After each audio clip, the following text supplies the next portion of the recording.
Good evening and welcome to another edition of Rebelwatch. I'm your host Cameron Hass, and alongside me is NewsWatch sports anchor Jason Kern and sports reporter Graham Farrell.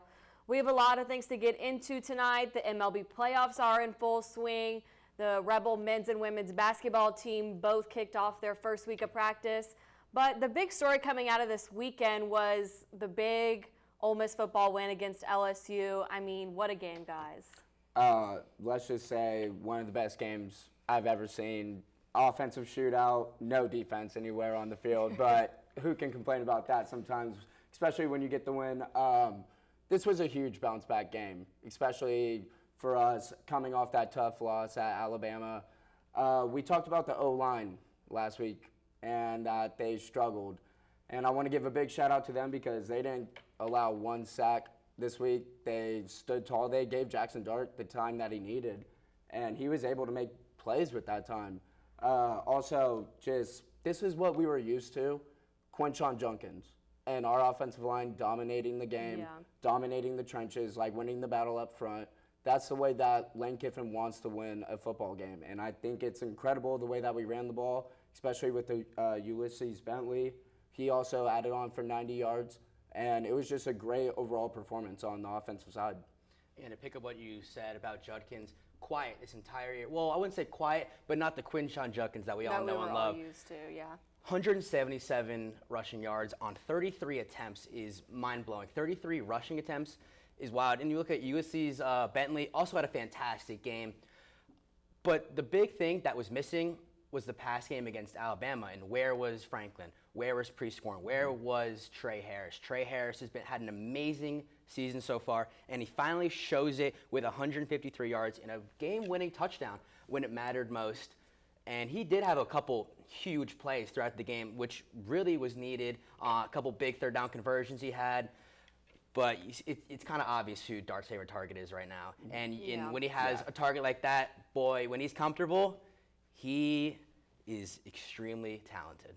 Extremely talented, and I'll say that Jackson Dart, he's working his way up, possibly dark horse for Heisman. You never know. You never know. It's wide open. I wouldn't say it's wide open, but you would love to see a story. You love like for him that. to be in the top. Hey, we win some games. You never know. He's going to start climbing. You think the Bama game could hurt the chances a little bit? What are your thoughts on that? It might, depending on how the rest of the season goes. Yeah, I agree. We're going to have to see. I agree. So.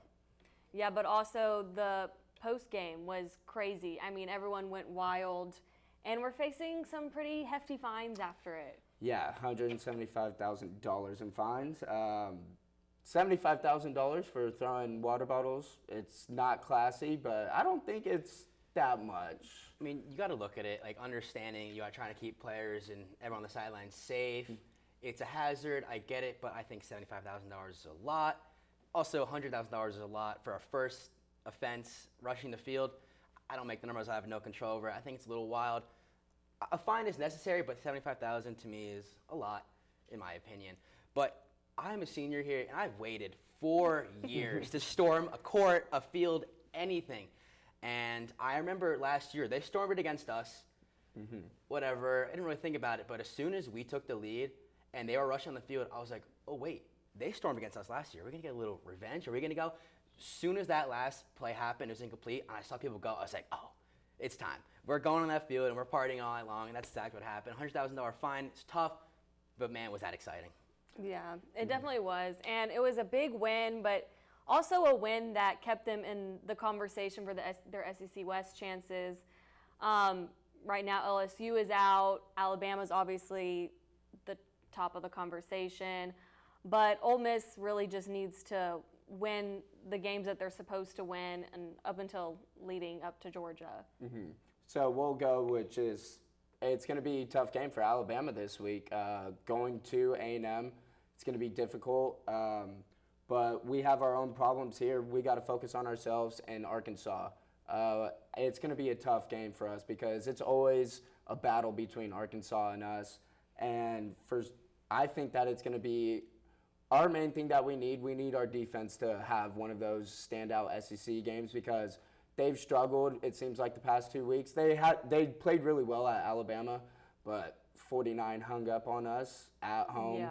Yeah, that was difficult, but we knew it was going to be a good offense. So we got to see what Pete Golding has up his sleeve this week. And also, Ole Miss needs to be extremely careful because Arkansas has had our number. 3 years ago, Corral 7 interceptions in his Heisman season. We almost won that game, but 7 interceptions wasn't great. The year after, the back-and-forth shootout won 52-51, where they tried to go for 2 and didn't convert. Last year, they blew us out. And I mean blew us out. I think they were up by like 30 at the half, and it just was not pretty by any means. So, yeah, we should win this game, but you can't have the mindset of, oh, this is such a cakewalk. Let's get ready for Auburn. Yeah. This is, and Lane made a great point. Keep the same atmosphere. The atmosphere, the players feed off that atmosphere, and that was one of the greatest atmospheres. It really made the world of a difference. Exactly. That atmosphere versus LSU was fantastic. It was so much fun. Everyone was into it the entire game. If that same atmosphere can happen versus Arkansas, there's no reason we won't win by 20 plus. Oh, yeah, especially against Arkansas. But it was an emotional win for us against LSU. And I think with us losing the way that we did last year, there's going to be we're not going to be like in the chaos, cloudy, like, oh, what a win, still like reeling off of it. No, we're going to be like back to the grindstone. We want to win this game, especially after what they did to us last year. If we can figure out to contain KJ Jefferson, game's over. Oh, yeah. He is a big man, and when he gets going, he is unstoppable. Rocket Sanders has been pretty quiet. A&M held them to 42 rushing yards last week, which is unheard of when they have Rocket Sanders and KJ Jefferson. So obviously, they did something right, so I'm hoping Pete Golding saw the tape, saw what Texas A&M did right, and I'm hoping we can just continue what A&M did last week. Yeah, hopefully the team can stay grounded and, stay focused on this week so they can pull off another big win. But we're going to take a short break, and when we come back, we're going to be talking about more news going on in the college football world. It's that time of the year again, fellas. When the mornings are hot, the afternoons are hotter, and football is on its way back. Now, games is won by the battles fought in August.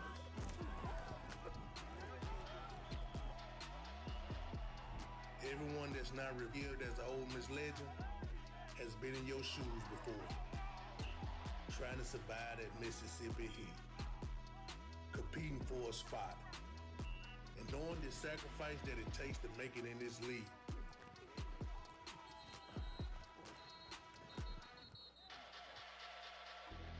You go into this money collection of men from 100 different places, and if you work, you emerge from it as one team with one goal and one heartbeat. The SEC awaits you. And if they don't know who you are now, they will soon.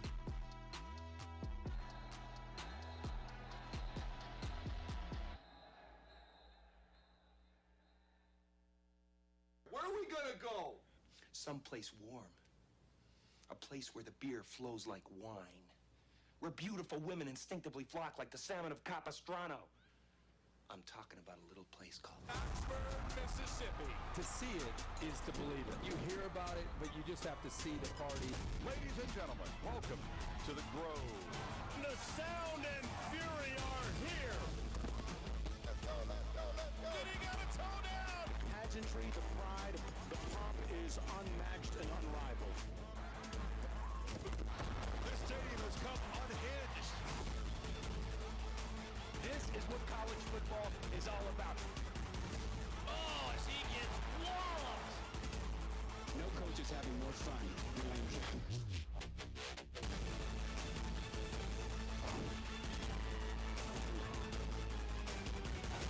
This is the place to be in college football right now.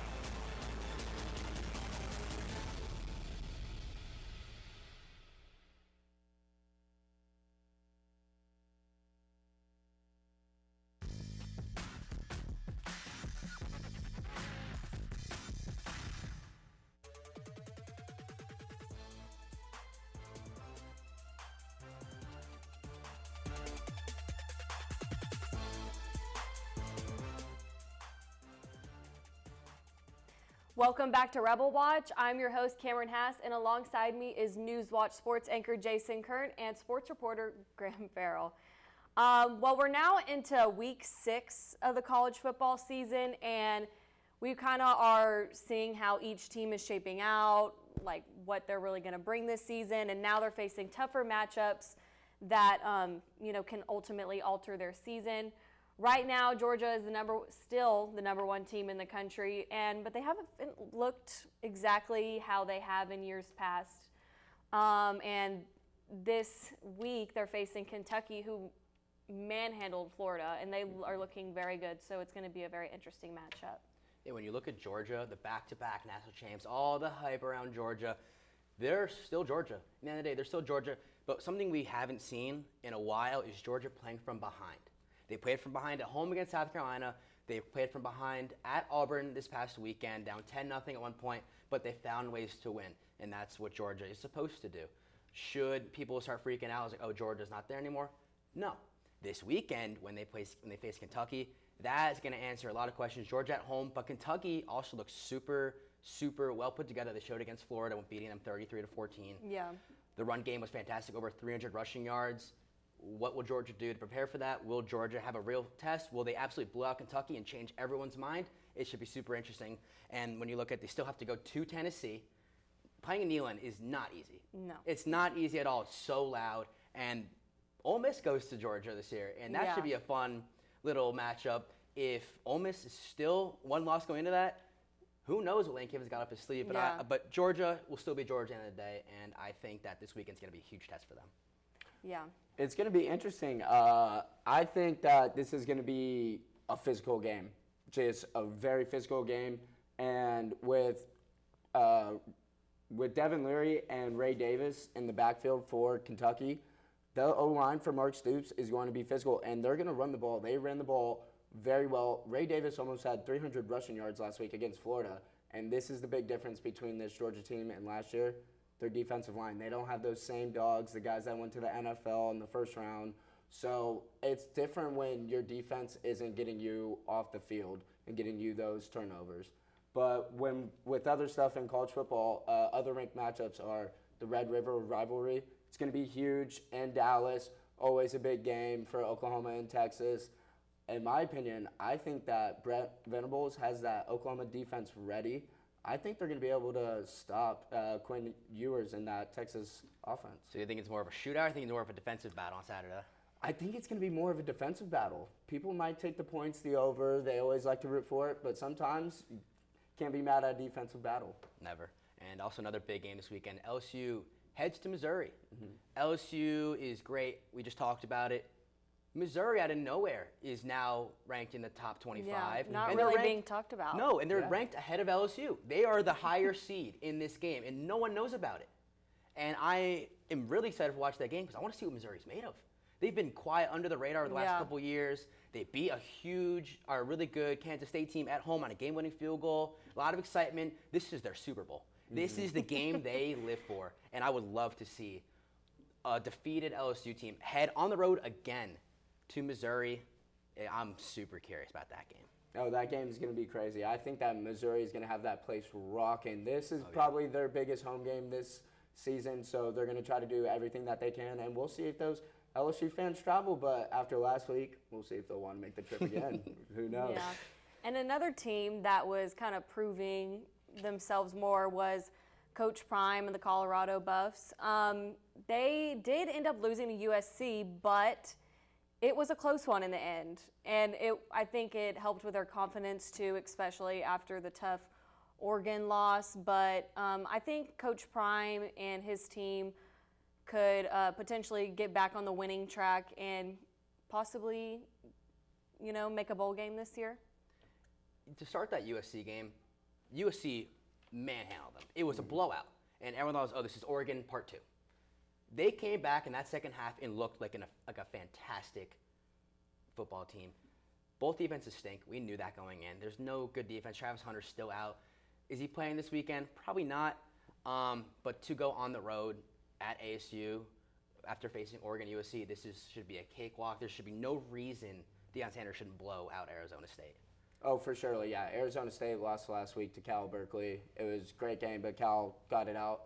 But dealing with that game with Colorado and USC, it just exposed to USC and their defense. Like, you have a Heisman-winning quarterback, and he's obviously going to make plays on offense, but it's just you're not going to get anywhere when it comes to winning a national championship without a defense. Letting up 48 points like that. They've also struggled against teams like San Jose State, who even put up like 35 on them. And so we're going to have to see throughout the season how it goes for them. And that defense, are they going to really be able to buckle down? Just like LSU, an amazing offense and an awful defense.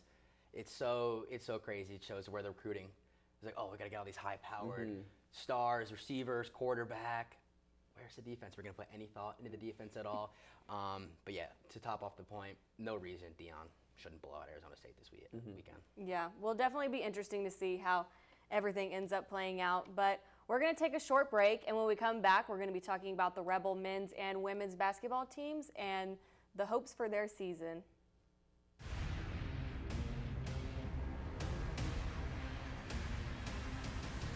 Ole Miss 18th NCAA tournament appearance. This is fun, folks, as Baker's peeling it. Little heat check. Snow Collins for three. Bring it up. Said, I love Madison Scott. Ole Miss Rebels are having a lot of fun, and you can see why. My passion is journalism. Here at the University of Mississippi, we produce a nightly half-hour newscast, broadcasting regionally on cable and globally on the World Wide Web. It's the kind of experience that is preparing me to walk into any news station in the country with the skills and abilities I need to succeed. So it's not just preparing me for the real world, it is the real world.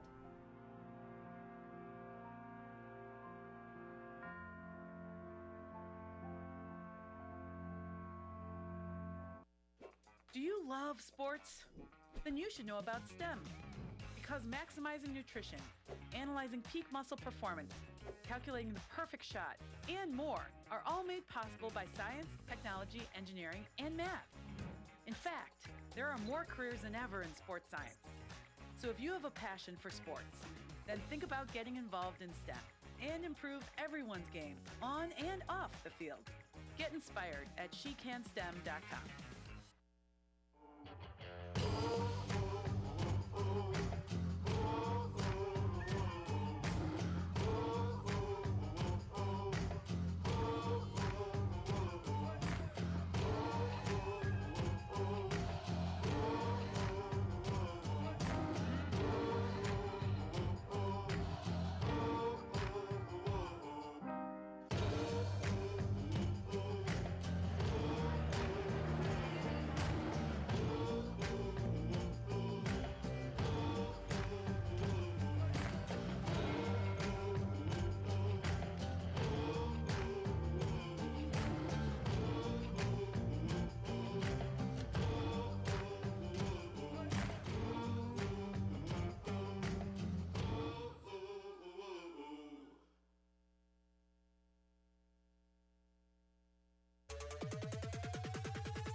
Good evening and welcome back to Rebelwatch. I'm your host, Cameron Hass, and alongside me is sports anchor Jason Kern and sports reporter Graham Farrell.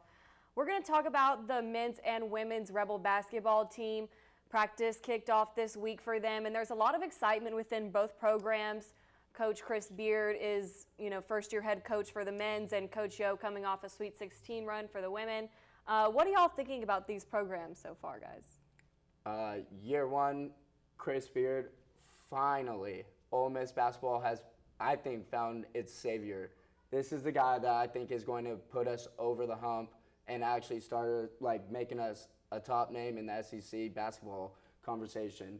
And I will say that he has worked very hard to bring together the team that he's been given, and he's done a great job. He's got 2 of the top 5 block shot shooters last year in the transfer portal. He's also got Brandon Murray from Georgetown, who was second team all Big East. It was insane. I think that he's doing a great job, and he's just going to keep going. And when you look at the basketball team, Brandon Murray and Cisse, the 7-1 guy from Oklahoma State, questions are surrounding if they're going to have their waivers or not. Most likely they will, but if we can have Cisse and Jamarian Sharp in the starting lineup, 7-5 and 7-1, that's kind of unfair in a way. And to bring Brandon Murray's electricity to the lineup is huge. But one thing that goes unnoticed is Matthew Morrell and Jamin Brakefield sticking with this team. Just shows the kind of person they are and the kind of teammate they are. Shows they want to win, and it shows that they see something in this program that not many people think. And that's why I think those two staying is going to really be why this team has success. They know the program extremely well, and they can talk to these new guys. And look, Bianco won us a baseball championship. Lane Kiffin's proven he's gone to New Year's Six Bowl. Chris Beard brought Texas Tech to a national championship. He's proven he is a great head coach, and I cannot wait to see what the kind of product he puts on this court this year. Because the way he's brought in transfers and players that he's kept, the roster's kind of stacked a little bit. I agree with that, because you talk about what he's brought together, and Matt Morrell returning, he tested the NBA waters. He thought, hey, maybe I could get drafted, but he saw Chris Beard's vision and said, hey, this guy's building something. I want to come back. And we're going to see. I think this is an NCAA tournament team. And a lot of people don't know, Jamin Brakefield's a 5-star recruit out of Duke. 5-star transfer, huge. He was great with the three. Matthew Morrell and Brandon Murray both have the same amount of electricity. They can slam it whenever they want. Great shot. I'm just so excited for the season because I've been waiting for a while for a good Ole Miss basketball team, and I think we have it here. Yeah, especially with Coach Beard. He's a proven winner, and moving on to the women, they are a proven winning team already. So Chris Beard has said he expects to make the NCAA tournament this year. Coach Yo is saying she's expecting to possibly be in a championship game this year. Yeah, it's crazy. With it, we talk about Chris Beard laying a foundation. Coach Yo has laid it. Oh, she's the best. First time making the Sweet 16 in 16 years. Incredible. And we have a lot of good players coming back, such as Marquisha Davis. She averaged 10.5 points per game last year, and we look for her to just do really well on the court. Oh, it's a lot of fun. And when you look at Coach Yo, she brings so much energy, and it's a kind of energy that players want to play for. She's so much fun around everyone. We just beat a number one team in the round of 32 last year. That's not easy to go on the road to Stanford and beat them. Yeah. We came up short against a good Louisville team, but when you look at the years past, we've just gotten a step better and a step better. And I cannot wait to see what a step better is this year. And when you look at impact players, Madison Scott's returning. She's averaged 27 points per game in her first 3 years here. There's no reason why she will not average 30 this year. She is going to take that ball and she's going to make this her team, and she's going to make everyone around her better. And I cannot wait to see what Coach Yo, Madison Scott are just going to bring to this team. And there's no reason that they should not make another big March Madness run this year. Yeah, will definitely be all the difference to have those leaders and helping the younger players on the team. It'll be definitely interesting to see how everything ends 100%. up playing out. But we're going to take a short break, and when we come back, we're going to talk the MLB and everything that's going on in the postseason so far. That's fucked up on the shot clock.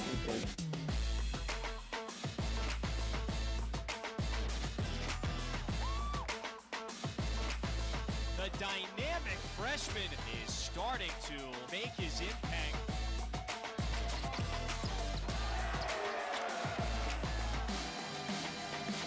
Dagger with the shot clock down to 1. That 3-ball drops for Jamin Brakefield. Fagan from the corner with a triple. Burrell for 3, and that's a big response. 3-ball, yes. Miss shooting lights out of the pavilion. Ed, give him one more. Wow, alley-oop. Well, you can't teach that. Well, that should give Ole Miss a boost.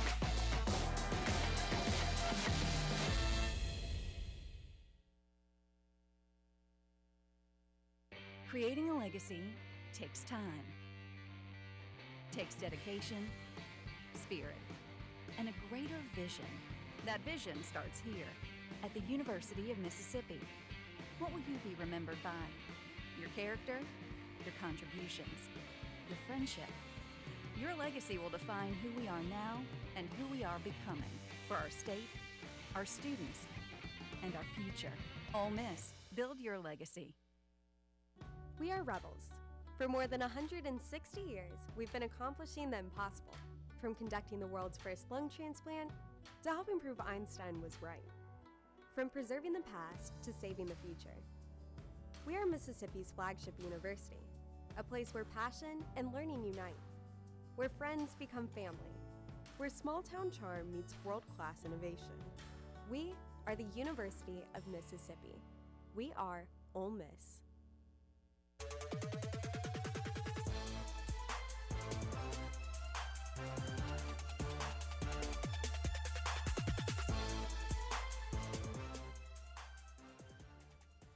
Welcome back to Rebelwatch. I'm your host, Cameron Hass, and alongside me is sports anchor Jason Kern and sports reporter Grant Farrell.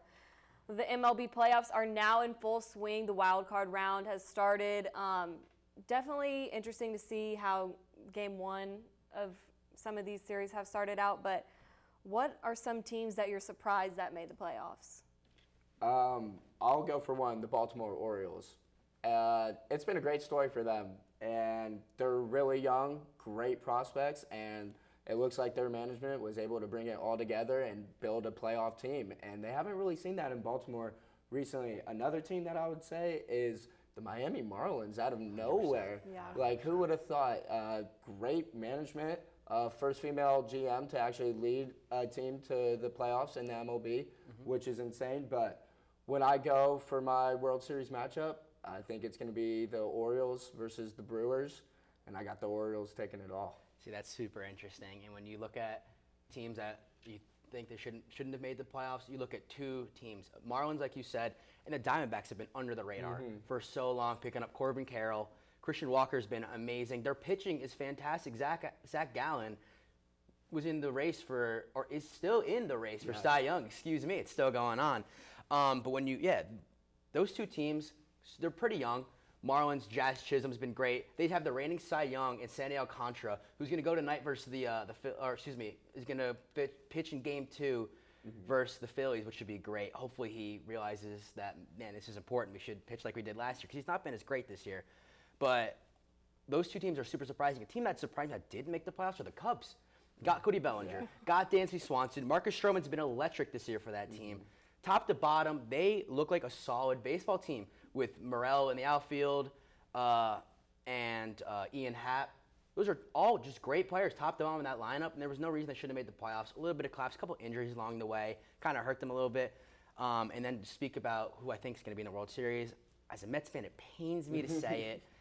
It's got to be the Braves and the Rangers. The Rangers have two Mets players, DeGrom and Scherzer, they're both out for the year. Surprisingly, because every Mets player gets hurt and has a history with injuries. But the Braves, man, they're stacked. 4 players over 100 RBIs. Matt Olson, Ozzie Albies, Acuna, Austin Riley, they're all insane. Olson might break a home run record this year. He already has over 50 home runs. It's just insane to watch. They have Max Fried, Charlie Morton, Spencer Strider, the mustache man. He is unstoppable. He has like most Ks out of a rookie or a stat along those lines, but that team, no one's beating that team. I hate to say it, but I think they're going to win in 6 games against the Braves, against the Rangers, excuse me. Yeah, well, we're going to have to see, because those Braves, it's insane. You also have Ronald Acuna, 40-70. That doesn't happen. 70 steals is ridiculous. It's nuts. Ridiculous. So we can't get enough of it. October, postseason baseball, gotta love it. I agree. Yeah, but y'all are forgetting my Astros. Oh. Just saying. Who do you have them beating in the World Series? I'm going to go with the Phillies. Oh, man. Those are two I'm going to teams go, I hate. I'm going to do a repeat of last year. I would love to see it. We're going to bang more trash cans. Don't rip open the jersey. Okay. No, I got a wire under here. Please, no. Man, I'm just so happy that there's playoff baseball. There's nothing beats playoff baseball, and I cannot wait to see. Baseball's such a funny game. You never know who's going to win. So, like right now, the Rays, one of the best records in the league, down 2-0 to the Rangers. It's a lot of fun to watch. You never know. Yeah, will definitely be interesting to see how everything plays out, and it'll be getting exciting soon enough. But that's all we've got for Rebelwatch tonight. I'm Cameron Hassan. Alongside me is Jason Kern and sports reporter Graham Farrell. Be sure to follow us at Rebel_Watch for the latest sports updates, and tune in next week for another edition of Rebelwatch.